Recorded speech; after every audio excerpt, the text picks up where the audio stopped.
Le Sénégal a été tenu en échec jeudi soir sur la pelouse du stade Abdoulaye Wade par la République démocratique du Congo pour le compte de la troisième journée des éliminatoires de la Coupe du Monde 2026.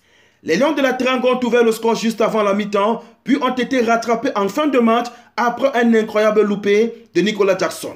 On refait le match. Très tôt, le Sénégal prenait le jeu à son compte. 3 minutes seulement après le coup d'envoi, l'attaquant de Chelsea, Nicolas Jackson, se retrouvait en position idéale avant que Dimitri Berthaud jaillisse in extremis pour capturer la balle. On joue la 4e minute. La RDC repliquée par Gaël Kakuta, auteur d'une frappe écrasée, captée sans difficulté par Edouard Mendy, puis par le capitaine Chancel Bemba, dont la tête sur un corner botté de gauche ne trouvait pas le cadre. Portés vers l'attaque, les Léopards offraient parfois des opportunités de contre aux Lions de la Teranga sans que Berthaud ne soit toutefois inquiété. À la 27e minute par exemple, Pape Matar Sarr enroulait en première intention une frappe directement dans les bras du porteur de Montpellier. Le match était ouvert. Les deux équipes se signalant à tour de rôle dans les surfaces adverses. Suite à une passe plein axe pour Nicolas Jackson à la demi-heure de jeu, l'attaquant des Blues s'écroulait dans la surface après un léger contact, réclamant dans la foulée un penalty.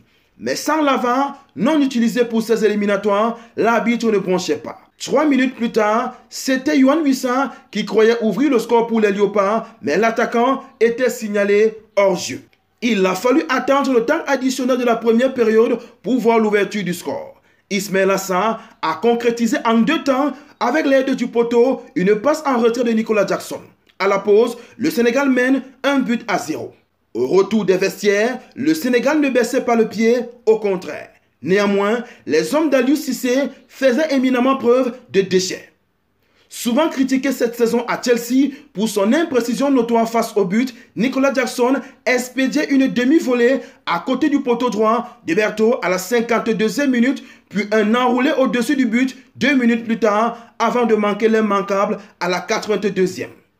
Lancé seul face au gardien congolais sur une passe en profondeur plein axe, Jackson touchait le montant droit du gardien sous le regard ahuri d'Aliou Cissé. Cet incroyable loupé ne restait pas sans conséquence, puisque 3 minutes plus tard, Fiston Mayele, sorti du banc de touche 1 minute plus tôt, contrôlait une passe en retrait d'un autre rentrant, Shadrack Akolo, et expédiait un missile dans la lucarne d'Edouard Mendy, scotché sur la ligne de but.